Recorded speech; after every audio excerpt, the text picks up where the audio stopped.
Selamat bertemu kembali, saudara sekalian dan seluruh jemaat gereja GPRI ataupun jemaat-jemaat yang lain yang juga berkesempatan dan akan mendengarkan firman Tuhan. Hari ini kita akan memasuki kembali seri tentang Ebed Yahweh. Artinya hamba Allah yang akan kita pelajari dalam Yesaya 53 dan sebelumnya juga 52, yang pertama, yang kedua 53, dan minggu-minggu yang lalu kita sudah belajar Yesaya 42. Ada 7 karakter emas, dan kita hari ini belajar, dan sebelumnya kita masuk dalam pembahasan firman Tuhan, kita masuk dalam doa dan mohon pertolongan Roh Tuhan. Mari kita berdoa. Tuhan, pimpin setiap hati kami sehingga kami mendengarkan firman-Mu dengan satu hati yang sungguh-sungguh, dengan kuasa penyertaan Roh-Mu. Firman itu akhirnya menjadi hidup dan membimbing serta mengayomi kami dan menghidupi kami semua, sehingga kami benar-benar dapat mengerti Yesus adalah Sang Mesias, Sang hamba yang menderita, hamba Allah yang sempurna itu. Pimpinlah hati kami dan kami serahkan hati kami, dan kami siap untuk diajar oleh firman Tuhan. Di dalam nama Tuhan Yesus kami serahkan doa kami. Amin. Kita akan membuka dalam Yesaya 52 ayat 13 sampai dengan ayat 15. Nah, kita masuk ke yang pertama. Jadi minggu depan kita akan masuk ke kedua, Yesaya 53. Hari ini kita Yesaya 52 ayat 13, 14, 15. Hanya 3 ayat, tetapi dalamnya luar biasa, dan kita belajar untuk menggali dan sesungguhnya apa artinya ini. Dengan judul hamba Tuhan yang menderita. Jadi jelas judulnya di sini adalah hamba Tuhan yang menderita. Hamba Tuhan yang sungguh-sungguh manusia yang penuh dengan penderitaan. Dan kita akan belajar mengapa dia menderita. Yesaya 52 ayat yang 13 dikatakan demikian. Sesungguhnya hambaku akan berhasil. Jelas, hambaku akan berhasil. Ia akan ditinggikan, disanjung, dan dimuliakan. Ditinggikan, disanjung, dan dimuliakan. Jadi kita melihat hamba Allah ini, hamba Yahweh ini atau Ebed Yahweh ini melakukan apapun seturut dengan kehendak Bapa, dia pasti berhasil dan tidak mungkin tidak berhasil. Nah, akibat daripada keberhasilannya, ia akan ditinggikan, ia akan disanjung, dan akan dimuliakan. Jadi kita akan belajar bersama-sama mengapa Yesaya 52 dan 53 ini ditolak oleh bangsa Israel dan ditolak oleh seluruh orang-orang yang tidak menerima Kristus Yesus sebagai Mesias. Dan Yesaya 53 ini itu tidak dimasukkan dalam perayaan Paskah. Dan mereka berdebat luar biasa, berabad-abad sampai hari ini mereka berdebat hamba Tuhan ini siapa? Israel, Yesaya, atau Mesias yang dipercaya oleh mereka, atau Mesias yang dipercaya oleh orang Kristen. Nah, kita tidak melihat perdebatan secara mendalam karena ini sudah diputuskan dan sudah menjadi satu keyakinan bahwa Ebed Yahweh ini, hamba Allah yang sempurna ini, dalam penderitaannya itu adalah Yesus Kristus. Dan jelas sekali setiap ayat yang ada itu tidak bisa dan tidak mungkin ditujukan pada pribadi yang kolektif bangsa, bukan. Dan juga bukan pada Yesaya, karena Yesaya punya kelemahan, punya dosa, dan ini tidak berdosa dan menanggung dosa. Dan tidak ada satu manusia yang seperti ini kecuali Yesus Kristus. Jadi kita tidak berbicara tentang perdebatan secara panjang lebar, tetapi ini jelas adalah gambaran tentang Kristus yang akan saya jelaskan. Jadi hambaku akan berhasil, ia akan ditinggikan, disanjung, dan dimuliakan. Jadi ditinggikan itu diletakkan di tempat yang sungguh-sungguh, bahwa semua orang akan melihat apa yang akan terjadi, dan ditinggikan, kemudian orang akan terkagum-kagum dan memuji, memuja, dan kemudian dimuliakan dan ditempatkan di sebelah kanan Allah Bapa. Ditempatkan di posisi dia adalah Son of God, anak Allah.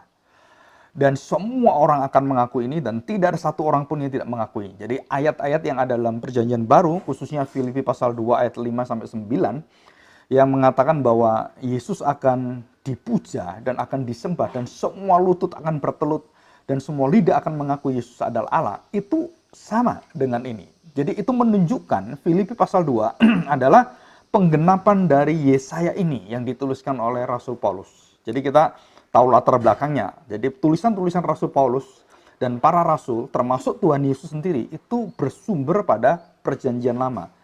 Tanak dan kitab-kitab nabi-nabi dan seluruh kitab-kitab syair dan semuanya. Ya, kita melihat. Jadi hambaku akan berhasil dan tidak pernah mengalami kegagalan. Mungkin orang akan melihat Yesus gagal dalam arti sebagai manusia. Dan kita melihatnya juga bagi konsep kita dunia. Ya. Ayat 14 kita belajar. Demikian, seperti banyak orang akan tertegun melihat dia. Kenapa tertegun? Begitu buruk rupanya, bukan seperti manusia lagi. Dan dikatakan lebih dalam lagi, dan tampaknya, rupanya, bukan seperti anak manusia. Jadi ada 3 tingkatan degradasi yang turun sampai pada paling hina, paling bawah sendiri. Dan dikatakan seperti bukan anak manusia lagi. Ya mungkin penjelasan ini bisa kita pelajari waktu kita melihat ada seorang begal, maling, atau maling ayam, atau maling apapun yang di kampung itu ketahuan dan digebukin. Dan saya melihat itu beberapa kali dan digebukinnya bukan setara atau selevel dengan apa yang dia lakukan. Bahkan digebukin sampai mati, berdarah-darah di sana. Jadi orang-orang banyak ini melakukan satu keadilan yang tidak adil sebenarnya. Kenapa? Karena berapa puluh orang itu ngebukin satu orang dan orang itu mati. Walaupun dia memiliki dosa, kita tidak layak menghukum dengan cara yang sadis seperti itu. Dan kita melihat manusia ini pun, masa sih dia bukan manusia, masa dibunuh seperti itu? Bahkan ada yang sampai dibakar lagi. Nah, kejamnya manusia, antara maling ini dengan orang yang membakar itu kejam mana? Maling ini juga kejam, kadang-kadang bisa bunuh orang juga kan. Tapi orang-orang semua yang bunuh ini, apakah ini bukan anak manusia? Apakah ini bukan manusia? Sehingga harus diadili seperti itu dengan kita pikir kita adil gitu. Padahal ada hukum yang mengatur semua dan ada pengadilan, ada jaksanya, ada pembelanya dan itu disediakan semua tulus. Tetapi kita melampaui itu semua dan kemudian melakukan hal yang sangat mengerikan. Jadi dosa sosial berkelompok itu kadang-kadang nggak masuk akal. Kita lebih hina dari cara-cara binatang yang lakukan.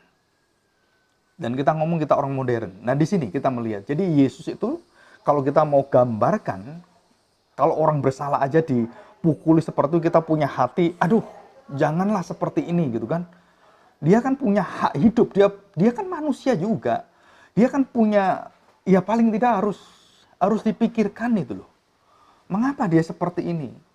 Nggak peduli gitu. Nah Tuhan Yesus juga sama. Dan ini orang yang berdosa aja kita kasihan seperti itu. Apalagi Tuhan Yesus yang tidak melakukan dosa. Dia yang mengangkut dosa kita. Dia yang menolong kita, mengasihi kita. Terus dihajar seperti itu oleh kita sendiri. Nah ini saya pikir, ya kita ini tertegun gitu. Kenapa tertegun? Tertegun karena 2 hal. Yang pertama, kita nggak mengira, kita tidak berpikir, wah kalau juru selamat seperti ini bagaimana ya? Tapi sisi yang lain, ada satu rahasia yang besar di sana yang dibukakan.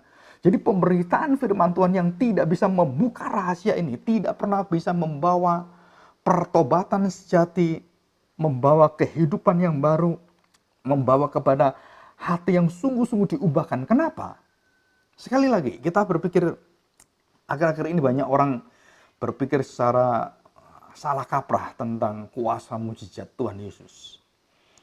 Sekali lagi, saya beritahukan dengan sering di dalam setiap kali ada kesempatan, baik itu seminar, khotbah, pengajaran, diskusi, dan semuanya. Ingat baik-baik, mujizat-mujizat Tuhan Yesus lakukan tidak menyelamatkan kita. Hanya satu yang bisa menyelamatkan kita, yaitu dia menjadi hamba Yahweh. Dia mati dalam penderitaan mengaku dosa kita, dia harus disalibkan.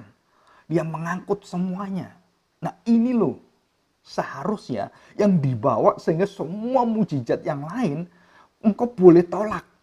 Tetapi mujizat ini nggak mungkin kau tolak. Tertegunlah bangsa-bangsa dan semua orang melihat dia begitu buruk rupanya. Dan tampaknya bukan seperti manusia lagi. Jadi salah satu tertegunnya apa? Bukan tertegun karena ganteng, bukan tertegun karena pendeta ini pintar bisa mengarahkan kuasa mujizat yang luar biasa. Bukan. Dia tertegun karena dalamnya penderitaan itu. Tertegun karena ada satu rahasia yang besar. Dan kita di sini jelas sekali mengerti siapakah Yesus itu. Dan penampilan yang dia berikan dan dia sodorkan pada kita, performance dia, bukan seperti kita para hamba Tuhan.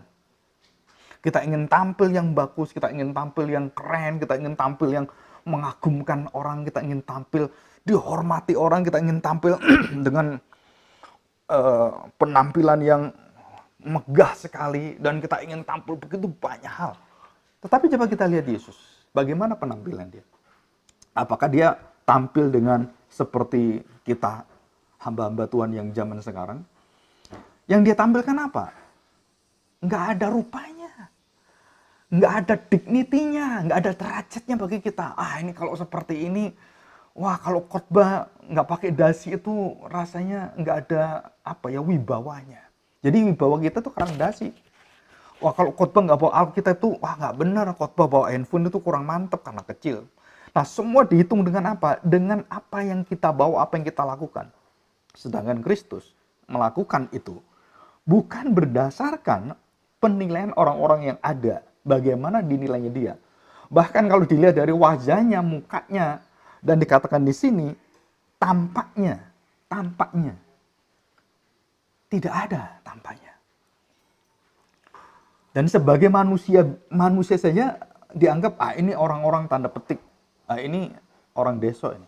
Nah mungkin kita bisa dengar orang seperti ini.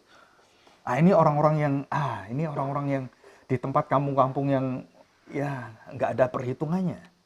Kalau orang Farisi, ahli Taurat, para hamba Tuhan yang punya rumah yang luar biasa, wah kita hormat sekali. Tetapi dengan hamba Tuhan yang sederhana, yang menyatakan kemuliaan Tuhan dan kebenarannya, kita anggap sepele. Dan seperti inilah penampilan Tuhan Yesus. Dan luar biasa apa? Yang tadi dikatakan dia mengagumkan dan dia hambaku yang disanjung, dipuja dan ditinggikan.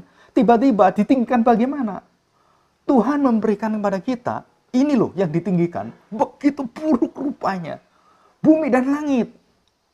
Jadi Bapa itu menyediakan anaknya yang dia kagumi, dia kenal, dia pilih, dan dia cintai, dia kasih. Itu bukan seperti yang diinginkan dunia. Ini perbedaannya yang sangat menyolok sekali. Jadi Tuhan Yesus di sini, dalam pandangan apapun, dari sisi apapun, dari perspektif, dari segi apapun yang ada di sekeliling kita, kita tidak pernah memperhitungkan Yesus sebagai Nabi, Mesias, apalagi Tuhan. Bahkan manusia pun kita katakan, dia bukan manusia. Menjijikkan. Tidak ada manusia terkutuk seperti ini. Dan ini rahasianya besar sekali. Kalau kita mengerti rahasia ini dan ini menjadi pusat daripada seluruh berita kita, itulah yang membawa orang datang pada Tuhan, percaya dan bertobat. Kenapa? Karena mengalami hidup Kristus. Dosanya diangkut, dosanya ditebus. Dan kita bersyukur di dalam kehinaannya terdapat satu kemuliaan, satu keindahan, satu kemegahan yang bukan kemegahan fisikal, kemegahan dunia ini. Tapi kemegahan yang kekal, kemegahan yang sempurna. Dan ayat 15 kita akan bahas. Demikian. Ya.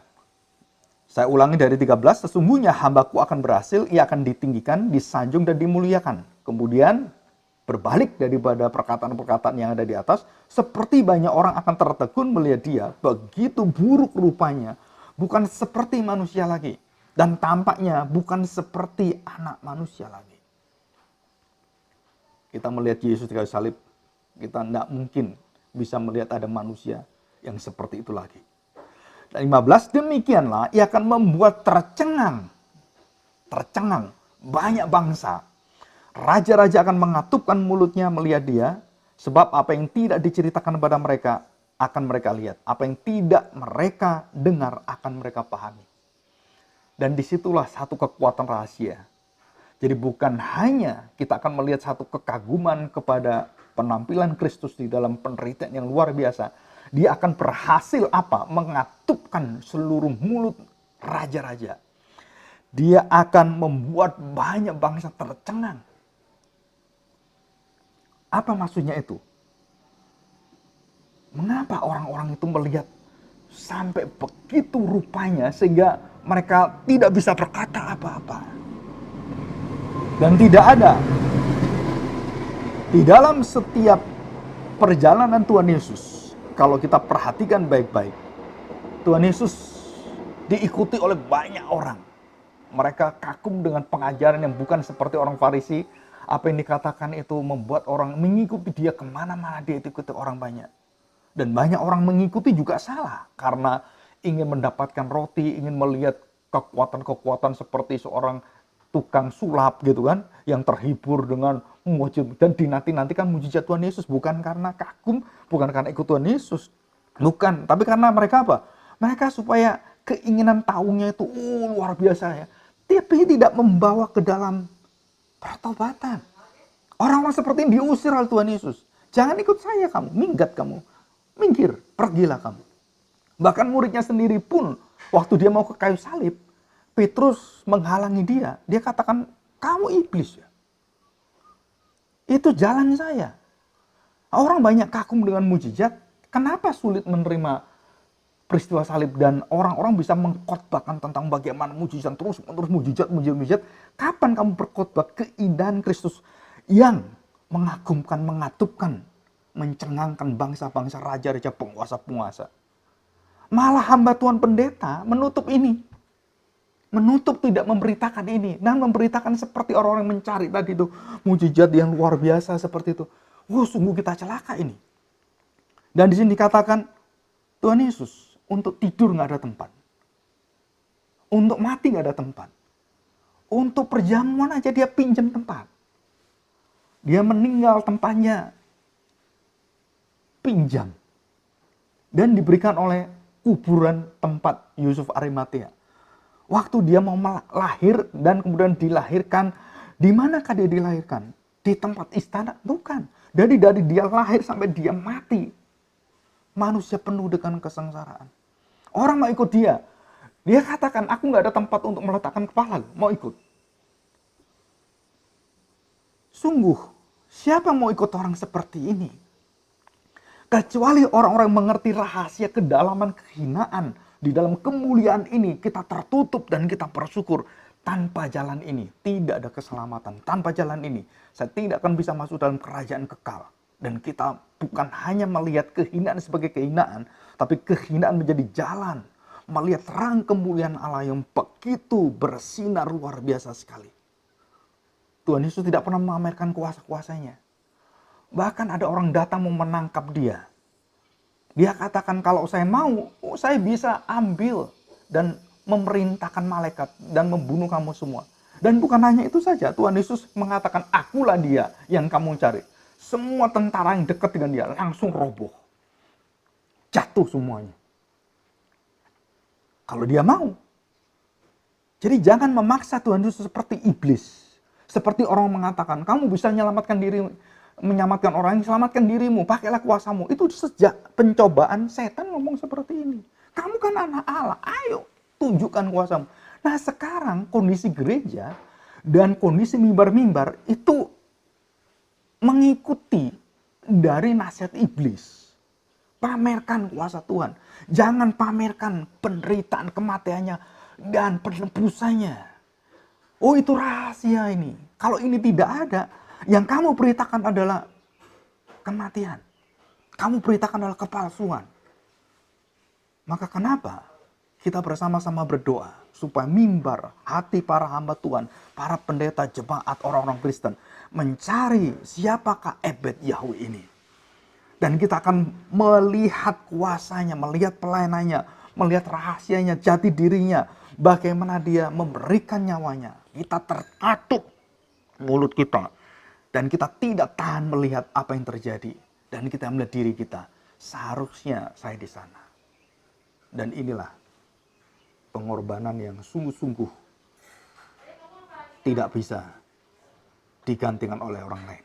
Nah, kita bersyukur. Ya, coba kita lihat yang kita akan lebih perdalam adalah begini. Setelah kita melihat hamba Yahweh, Ebed Yehova atau Ebed Yahweh ini adalah hamba yang dipilih Tuhan, yang diletakkan oleh Tuhan, disanjung dan ditinggikan. Dan bagaimana dia ditinggikan oleh Bapa? Dia harus melewati jalan sampai ke dalam lembah kekelaman dan mengangkut dosa-dosa yang penuh dengan kegelapan manusia dan hadir di sana menempati status kita dan mengangkut semuanya, dan dia dihantam, dia ditolak oleh bangsanya, dia kemudian diadili oleh agamanya sendiri, dia diadili oleh orang-orang yang beriman kepada dia yang salah, dan seluruh penguasa-penguasa menghujat dia dan meletakkan semuanya, dan dia mati. Dan disitulah rahasianya. Dan inilah berita Injil kebenaran. Dan inilah berita yang tidak mungkin hamba Tuhan yang mengenal Kristus, yang sungguh-sungguh mengenal Kristus, tidak beritakan ini. Kecuali hamba-hamba uang, hamba-hamba kegelapan, hamba-hamba harga diri, hamba-hamba prestasi diri. Orang-orang itu akan menggantikan seluruh berita itu dan menggantikan seluruh daripada isi berita itu dengan apa yang disukai orang-orang, yang bisa memberi jawaban pada dunia ini yang sementara itu. Dan kita tahu bahwa apa yang ada di dalam kitab Yesaya ini, kita percaya ini bukan Yesaya. Ini bukan Yesaya, tidak mungkin ini Yesaya. Karena Yesaya tidak mungkin melakukan ini. Dan waktu itu kita melihat apa yang tidak mereka dengar akan mereka pahami. Jadi di sini ada suatu kuasa rahasia yang akan dibukakan dari orang-orang yang akan memiliki kuasa Roh Kudus. Orang-orang yang diberikan jaminan dan mengalami percikan darah Kristus, mengalami penebusan dosa darah anak domba Allah. Baru bisa melihat ini. Yang tidak mengalami, tidak bisa melihat ini. Dan saya percaya sepenuhnya apa yang akan kita alami di dalam seluruh kehidupan kita, maka kita tidak bisa lagi berkata, Tuhan, aku tidak mau mengenal Engkau kecuali Engkau yang bisa memenuhi hidup saya. Saudara, dengan kita mengenal Kristus dalam kematian dan seluruhnya, dan tidak ada satu perkara yang bisa menutupi Kristus dari seluruh hidupnya dari diri kita. Bahkan apapun kebaikan manusia tidak bisa dibandingkan dengan kematian Kristus. Apapun kebaikan-kebaikan dan tanda petik kerohanian, kereligius, semuanya kita berpuasa tidak bisa dibandingkan dengan kematian penderitaan Kristus. Dan kita bersyukur hari ini, minggu depan kita akan lanjutkan dengan seri yang kedua, kita lebih fokus membahas Yesaya 53. Apa rahasia yang dibawa ini? Kita bersama-sama belajar dan kita membawa hidup kita, diri kita, mari kita mengenal Ebed Yehova, hamba Allah, servant of the Lord, dan servant of God. Dan kita akan belajar bersama-sama apa yang dihadirkan berbeda jauh. Dan disitulah kita tertekun, kita tercengang, kita terheran-heran. Oh Tuhan, inilah jalan satu-satunya membawa saya di dalam kehinaan itulah. Kemuliaan Allah yang tertinggi ada di sana. Saya bersyukur dan kita masuk dalam doa dan kita mohon pertolongan dari Tuhan. Bapa, kami bersyukur di hadapan-Mu. Tuhan, tolong kami untuk mengerti hamba Allah yang sejati. Dan biarlah semua kehidupan kami sungguh-sungguh berkenan pada Engkau Tuhan. Dan bawalah dalam seluruh kehidupan kami apa yang tidak berkenan pada Engkau, yang tidak sesuai dengan gambaran anak-Mu, jati diri dan pola hidup Kristus, pikiran, perasaan, hati kami dan seluruh perbuatan kami. Biarlah kami sungguh-sungguh Tuhan menjadi serupa dengan Ebed Yehova, Ebed Yahweh. Bawalah kami, karena dengan kuasa Roh-Mu, dengan kuasa Roh Kudus, kami sudah diberikan status yang baru. Kami sudah diubahkan dan kami memiliki semuanya ini. Tuhan, tolong kami dalam ketidaksempurnaan kami, kesempurnaan Ebed Yehova, kesempurnaan hamba Allah, selalu menolong kami, menyempurnakan kami. Di dalam nama Tuhan kami Yesus, kami serahkan doa kami. Amin.